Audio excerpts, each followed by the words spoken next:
This is a long story, but I will try to make it short and to the point.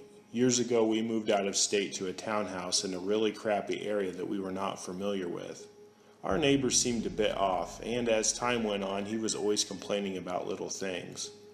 We tried our best to befriend him and his relatives, but he just had a terrible temper. He and his wife had a huge fight one day, and his wife asked my wife if she could get a ride to her mother's house so her and the baby could get away for a little bit. Her husband later found out about this and lost it, thinking that my wife was trying to help her kidnap the child. All she did was give her a ride so she could get away from her a-hole husband. He blamed my wife on the entire event and subsequently got a baseball bat and began trying to break down our door. It was a tense moment. I had never had to pull a gun on anyone before, and at the time I rarely carried one. But I just happened to have my Glock 19 in the glove box as I had went shooting earlier that day. I got my gun and instructed him to back off, and he did some, but he was still very agitated and aggressive. I am glad I did not have to shoot him, though if the police had not shown up as quickly as they did, I may have had to. We moved out a week later. I was driving to work in a pretty bad snowstorm. I am a truck driver myself, but I was in an SUV at the time. So here comes an incompetent Swift driver pulling out of a business directly in front of me. If it was dry out, he probably would have made it, but my guess is he was new based on what happened next. He loses all of his traction and slides into a fence blocking the entire road. I brake, sliding about 30 feet on the slick road, and come to a stop, just barely avoiding his tandems. I am pissed off because he should have known better than to try to rush it in the snow. I honk at him and he loses it. He jumps out of his truck with a roofing hammer and advances towards me, screaming that he's going to kill me. What the hell, I think. By this time he is halfway there when I pull out my FNP9 and point it at him. I told him to back off, get in his truck, or get shot. As soon as he realizes that I actually had a gun out, he immediately dropped the hammer, turned around, and got back in his truck. It still took him 5 minutes to get his rig off the fence that he slid into. Here's a hint to travelers in the States. Certain places are highly armed and have stand-your-ground laws. Try not to be a tough guy when you screw up. It might not end very well. I was serving as an infantry medic in the United States Army, and one day during patrol in Fallujah, we came under heavy fire from the surrounding buildings. The heavy fire quickly turned into RPG fire from a nearby rooftop. During the firefight, I took a round to the chest plate, and I crawled to take cover in a nearby doorway and had separated myself from my platoon. I moved inside the building and attempted to return fire, but every shot jammed the slide back due to dirt. I heard the voices of some of my guys on the other side of the building and began to move through the building towards them. At the end of the hallway there was a room with a door to the back of the building. I moved through the door with my weapon drawn. While passing through the door I was struck in the left forearm with a pipe, causing me to fire my weapon and once again jamming the slide. I dropped my weapon and slammed into the man's chest, placing my arm under his arm with the pipe and pulling his head back by his hair. With my free hand I deployed my knife, a cold steel Tonto, and stabbed the man, ending his life. You could say any knife would have done the same, but that knife operated under every condition that was thrown at it, and it held up where other knives I had had failed miserably. Always bring a gun and a knife to a gunfight. I went out of town to a concert back in 1992 down in New Orleans with some friends. After the concert, all of us went to Bourbon Street, and I had way too much to drink. Somehow in the crowd, normally large on the weekends but swollen by the aftermath of the concert, I got separated from my friends but was too drunk to really care. Finally, I got tired as it was getting past 2 a.m., but I never happened to run into any of my friends, one of whom had a house that we were staying at while in town. Cabs would come, but pretty girls and people who were more able to manage than I was were simply snapping up the cabs. I then got frustrated and came up with the brilliant idea of just to walk home, as I knew my way back to the aforementioned house owned by my friend's friend. As I walked, the lights grew further apart and the streets grew darker, with Bourbon Street's noise slowly fading away. I knew I was drunk, but when I looked at the sidewalk, I was positive I wasn't drunk enough to have 4 or 5 shadows. I turned around and looked and saw at least 4 of the meanest that the streets of New Orleans had to offer that were closing in on me. I knew in a split second I had no chance. The only weapon I had was my brain. I got really clever, smiled, and actually started walking towards them. I was looking right past them, and I hollered out as if I saw my friend Paul, saying, "Hey Paul, here I am. Sorry, I didn't mean to leave you behind," or something like that. I just walked right past my 4 newfound buddies as if they were out strolling or something. I made it a point to get to a better lit area as soon as I could, and to get close enough to people who could actually hear and see me. When the time was right, I broke into a brisk jog, not a run. When I got into the presence of people again, I looked back and the 4 street dwellers were not there anymore. I was also now very alert and seemed to have been sober. I found my way to a city bus that was heading in the right direction and made it back to the house. Everyone was shocked to see me when morning came and had no idea what had happened to me. Were it not for quick thinking, they could have read about it for themselves in the crime report. In the 1980s, hard times had come my way. I was going through a divorce and I had recently lost my job. I only had a couple of $100 to my name and no place to stay.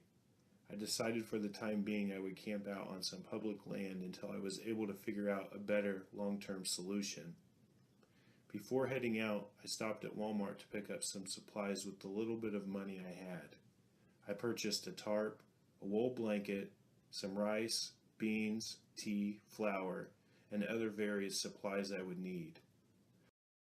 I also decided to pick up an air rifle, a Crossman 2100 to be exact, along with a tin of pellets and a container of 6,000 BBs. I figured with my money situation being tight, and most of it going towards fuel as I continued to look for another job, I would possibly be able to bag some small game and help supply me with food. It turns out the purchase of this air rifle was one of the most important I had made. For the first couple of weeks, I camped out near a small spring. I believe this was the only water source around for miles.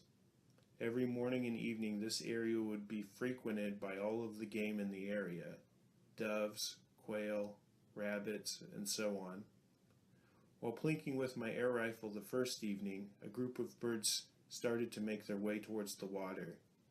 I began to move slowly towards the watering hole, and once I got there, I positioned myself and waited to ambush for their arrival. They finally made their way to the watering hole and out into the open. I was able to pick 2 of them off with only 6 pumps of power. This makes the air rifle much quieter. That night the feast was on, and from that point my air rifle was in my hand everywhere I went.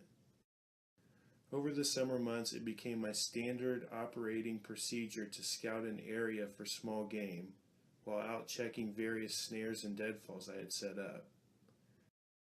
The BB gun put at least 70% of the meat on the spit in my fire throughout the summer months. Eventually, I was able to secure a job and leave living off the public land. My rifle was indispensable to me that summer and proved to be a valuable tool during my shit-hit-the-fan scenario.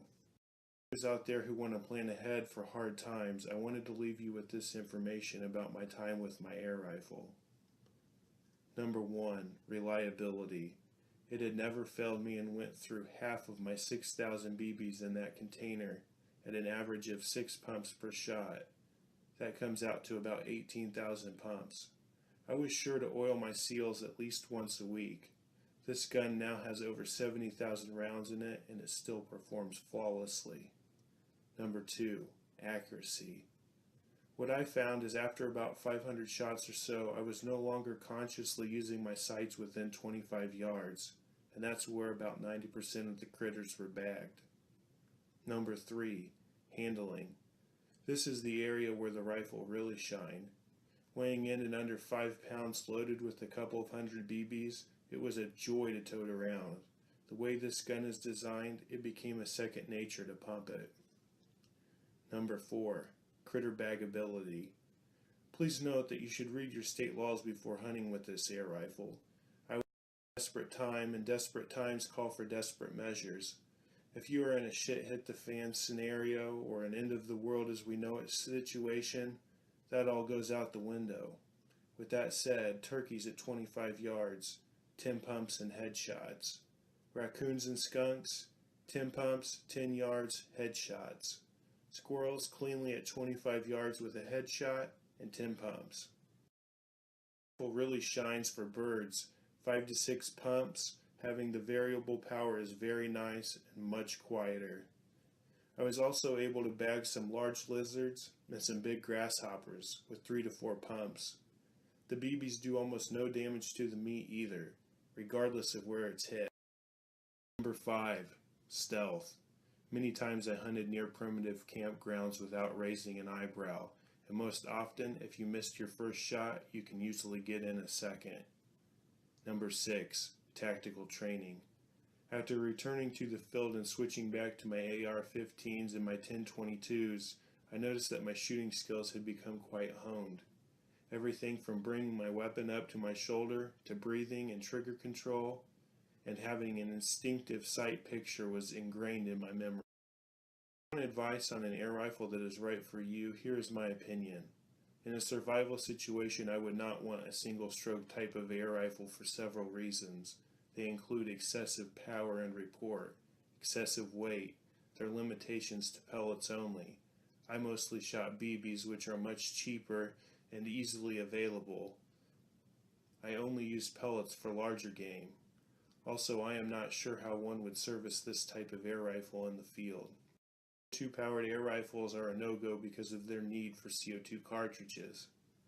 I think a good pump air rifle is the best option in my opinion for practical long-term survival in the field. I like my Crosman 2100, but I also like the Daisy 880. I keep an extra set of sills in the buttstock of the gun in case they ever wear out. There are a couple cons to note though, the first being that the higher your altitude or the colder your temperature, the more pumps you may be required to get up to the same velocity. Example, my gun required 2 extra pumps in the morning to make up the difference as opposed to shooting in the midsummer day. Take your time and learn your gun's quirks. Some general information about ammo. BBs were my preferred ammo due to cost and availability. With BBs I can shoot a 1-inch group at 25 yards, but that's with shooting on a daily basis. Pellets would give me much more accuracy, especially out to 50 yards, and the penetration would be much greater, which is required for the bigger game. Magnums are my preferred pellet. I was able to bag several jackrabbits with headshots out to 50 yards. It's also worth mentioning that the general public and local law enforcement officers pay almost no attention to an individual with a BB gun. When living out on public land, most people complain that the rangers and the law enforcement officers get on them about campfires, especially here out in the western United States.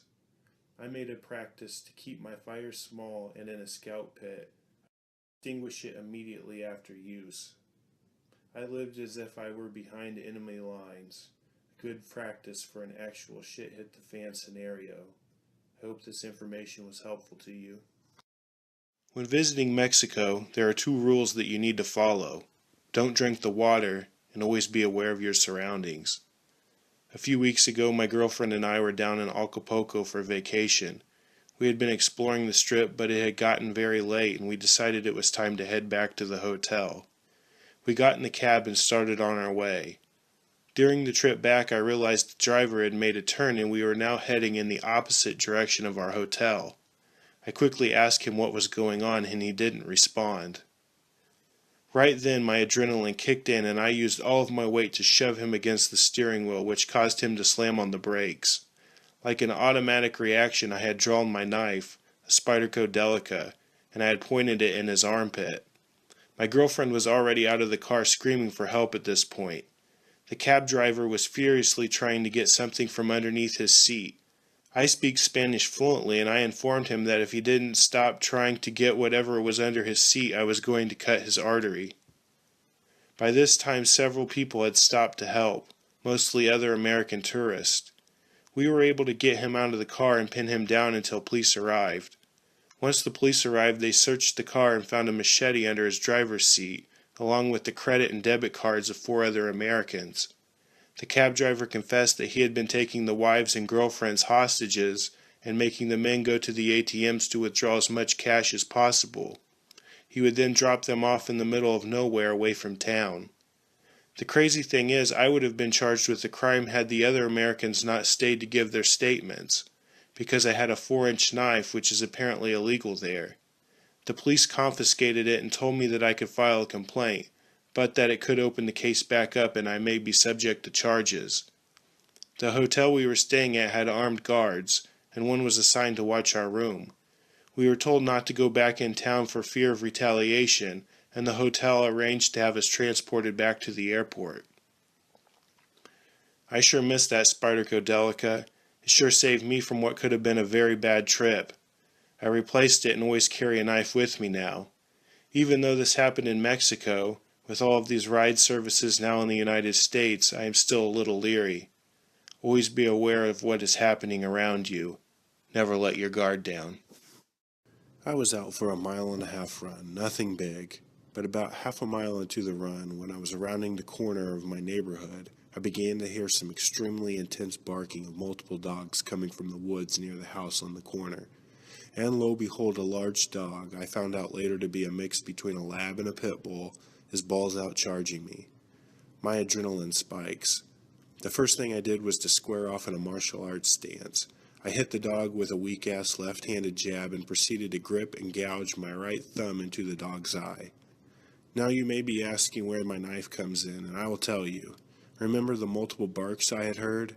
So here comes another dog, dog number 2, smaller but still out for blood. The first dog wasn't up for much more of a fight. Thank God the dog had stopped and just started to stare at me. I was able to get out my Kershaw scallion and proceeded to square off yet again.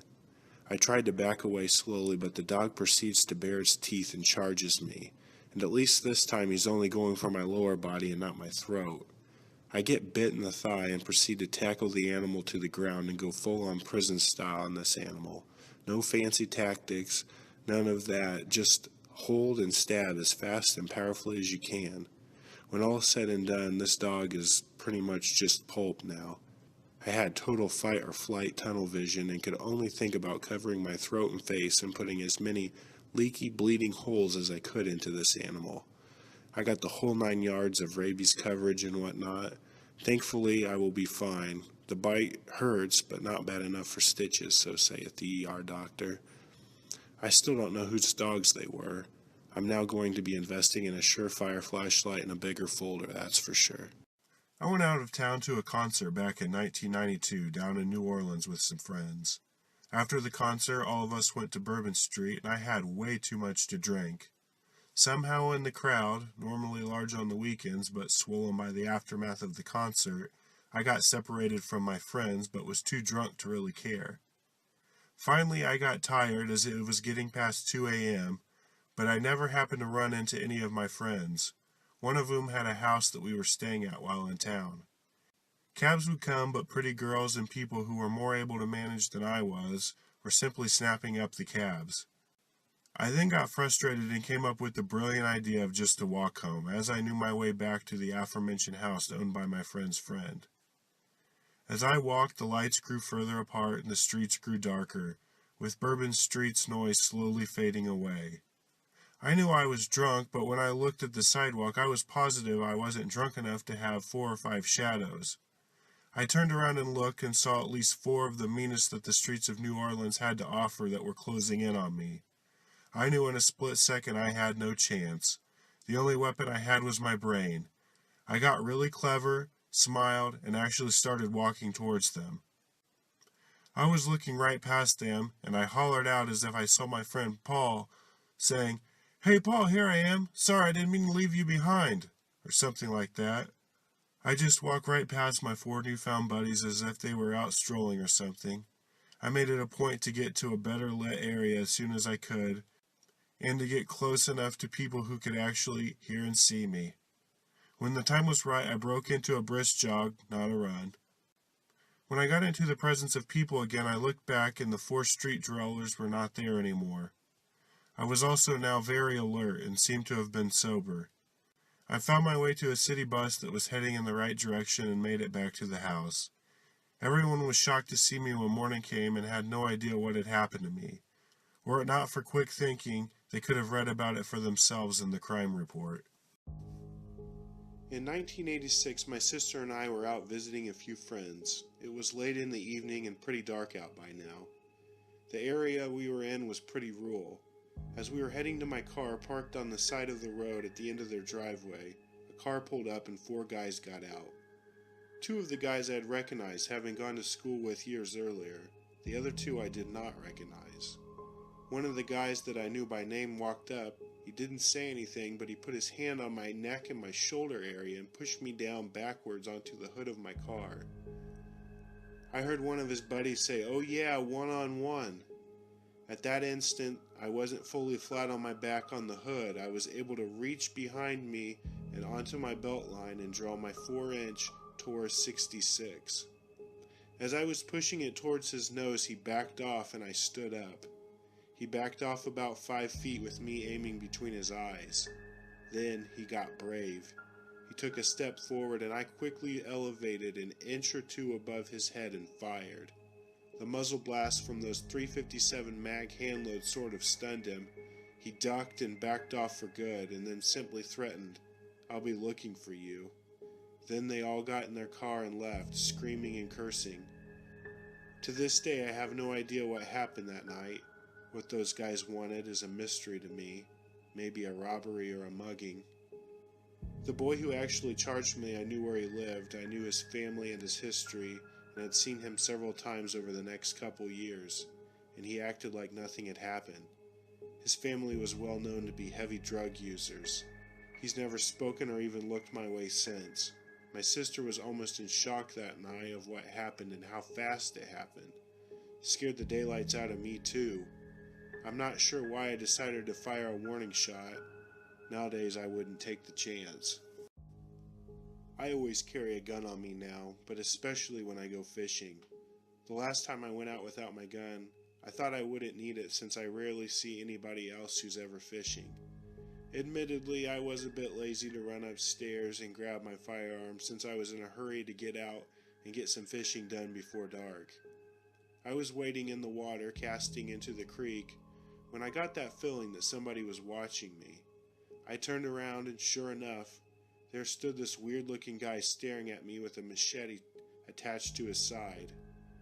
I remember thinking, wow, the one time I didn't bring my firearm, some crazy decides to show up. The guy just stood there staring at me, and he managed to utter a very awkward, "Have you caught anything?" It was kind of like he was hesitating. It was kind of hard to explain. "No, I haven't caught anything," I said politely as I began to walk around the bend.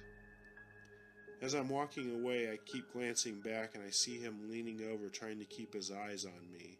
After I got out of his sight, I quickly ran up a nearby hill and made my way around the area that I had seen him, which was a little scary in itself because it was very tall grass. I quickly jumped into my truck and headed home. Now, wherever I go, lazy or not, I will always bring my buddies with me, Smith and Wesson. I never used to carry a gun with me when I went fishing, until this day. It was 7 in the morning when I headed to this private pond which I had permission to go fishing. I had been to this pond several times before this day. The pond was fairly large, about 15 acres. Half of the pond was surrounded by woods and the other half was surrounded by tall grass, about shoulder height. It was always my habit to enter the area and survey the surroundings before I started fishing, and this morning was no different. I watched the area for a good 5 minutes before I made my first cast. On my second cast, though, a man who was hiding in the tall grass came out behind me. He was about 20 feet away. He was armed with a shotgun and he had it uncomfortably close in my direction. He began yelling at me for trespassing on his land. In reality, he was not the owner, though, as I was friends with the true owner of this pond. I explained to him that I knew the owner and he had given me permission to be there, but he kept insisting that it was his and demanding for me to leave. Well, at this point, there was really nothing for me left to do but try to defuse the situation. I told him I would leave, but he continued to point his gun at my direction as I walked out. It was a wake-up call to me. I was just in an incredibly dangerous situation, and I had no means to protect myself had this guy decided to take it further. Had I been armed that day, I don't think I would have handled things any differently. I wasn't looking for a fight, but the fight had come to me, and had it progressed, I would have been done for. This story belongs to me, the narrator. It is the reason why I began practicing situational awareness that sometimes can border on paranoia.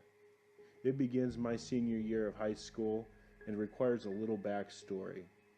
There was this guy that I went to school with who I could only describe as the closest thing to evil that I could think of.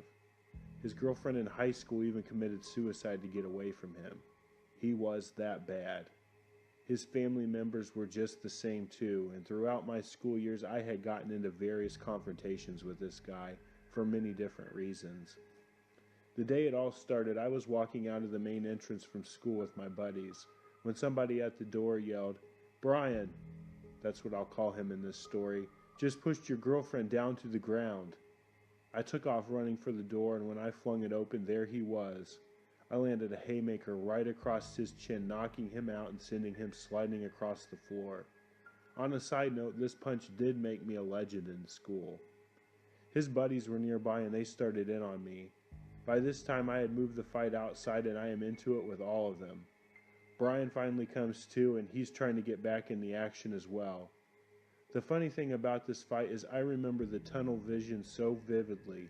His friends were raining punches down on me and I couldn't even feel them. Heck, I didn't even really notice that they were there. I was so zoned in on Brian.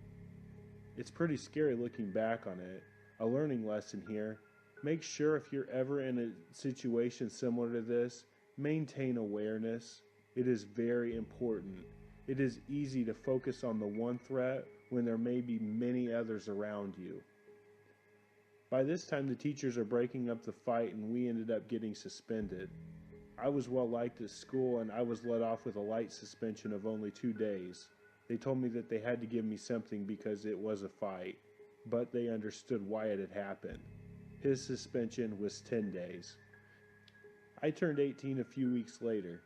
Brian was still 17, so now I felt like my hands were tied as he was constantly trying to provoke me.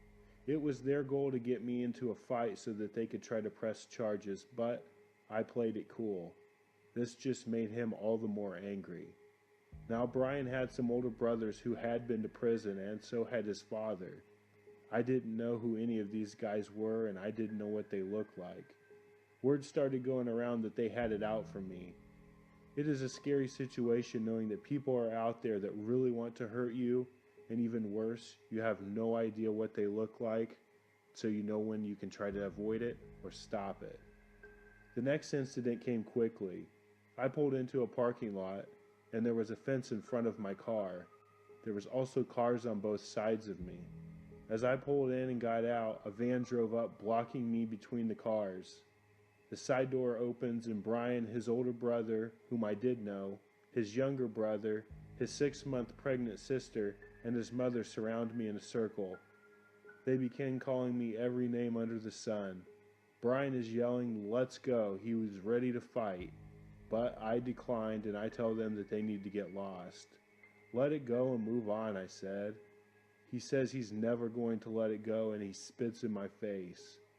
Some may say I had justification to defend myself here, but his sister was pregnant and even though she was a nasty, nasty girl, I didn't want any harm to come to her or her baby.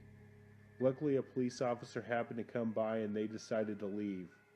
Another lesson I would like to share is always try to defuse a situation if at all possible. You do not want any legal troubles. Like Patrick Swayze says in Roadhouse, be nice, be very nice, until it's time to not be nice, and then be very not nice. A lot of the times I was on school grounds and there was no way I could carry any sort of weapon to defend myself, but I would not put it past Brian for doing so. Almost any situation I would have been in would have been many versus me scenario. Another lesson here. Don't assume your friends will always have your back. They may be too scared to fight. Mine were. I decided to carry a roll of pennies with tape around it in my pocket for harder punches should the need arise. Luckily, school turned out to be a pretty safe place for the most part. My car did get several kings, however. One night while driving home from town, a car got right behind me and right on my bumper. I see it's Brian and his brothers, and they start to pass me. I immediately slam on my brakes as he starts to go around me, slingshotting him ahead of me, and it was a good thing that I did, because as they tried to go around me, they threw something out. It looked to be a brick. They sped up and took off. By the time I got home, I was enraged, but I managed to cool myself down from the near miss. I was laying on my bed, and outside of my window was a yard light. All of a sudden, I see a silhouette of a man walk right beside my window. I am now fully enraged again, and stupidly, I grabbed my baseball bat and went running outside. I was not able to find him, but I did see the footprints in the wet grass. I then could hear the car speed off down the road. Another lesson here, don't be so fast to rush to action. I had no idea what they may have been doing outside and what they had waiting for me. These sort of things went on for months, and I was constantly hearing others say that Brian said his brothers were going to jump me at such and such time or place. I was always looking over my shoulder and checking my surroundings no matter what I was doing. I had to be ready at any given moment. My saving grace came when Brian got mouthy with another guy and that guy knocked him out also. He then became the primary focus and all of my troubles seemed to have stopped. Even now, 15 years later, I still practice the same kind of situational awareness I did back then, which in hindsight was a good learning experience. I did make some mistakes on how I handled things, and I have learned from them. Hopefully this is some food for thought for you as well. Brian has since been arrested for various robberies and drug offenses. He spent time in prison for severely beating up his girlfriend's 4-year-old son. Nowadays, I carry more than a roll of pennies in my pocket. I'm now a family man who has a lot more to lose. While on a 2-week whirlwind drive across the United States a few years back with my wife and kids, we stopped in Arizona for the night. We bought a room at a motel and I began unloading our luggage from the back of our car. It was around 9:30 p.m. at this time. While unpacking the bags, my wife tapped me on the shoulder and says, "Look." I turn around and see a guy walking towards me. He looked like he was stoned out of his mind. He then said, "I need some money, my truck broke down," and some other sad song. I said, "Absolutely not, and you need to back off." He turned around, took one step, turned back around again, and then I heard click. He said, "Yo, Holmes, how about I take your effing money?" I reached in my pocket and say, "Click, how bad do you want it?" He looked at my knife and I guess he decided that he must not wanted to get cut and took off, probably to look for an easier target. We reported it to the motel management and they called the police, who showed up about 10 minutes later, looked around and said that they couldn't find him. I was unsure about the carry laws for out-of-staters, so I just left that part out about the knife. Too bad we can't conceal carry in all 50 states. Then he would have bought a knife to a gunfight, and well, we all know how that usually ends. I had just gotten home from work and hopped in the shower. As I was getting out of the shower, suddenly the bathroom door burst open and a man with a knife began trying to force me into the bedroom. He was in his 20s and I was 53. I put up a decent fight. I grabbed the shower curtain rod and began hitting him with it, scratching and digging my nails into him, but he was able to overpower me and dragged me into the bedroom and onto the bed. He had pinned my arms down, but I still continued to try to fight. I think the fact that I was wet worked to my advantage, as he was having a difficult time trying to keep me under control. I began yelling, "I got money over there, I got money over there, take it," while still struggling with him. Either he lost concentration long enough, or indeed he did care about the money, but I was able to get to my dresser drawer where I kept my .22 pistol, which I kept loaded and one in the chamber.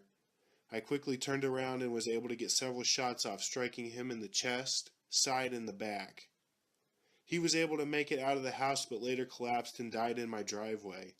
I later found out that the man had been convicted of sexual assault prior to this confrontation. It's hard to feel safe in your own home after something like this happens. I'm thankful I had my gun nearby when it did happen. If you have an SHTF story that you'd like to share, please email me at reallifeshtf@gmail.com.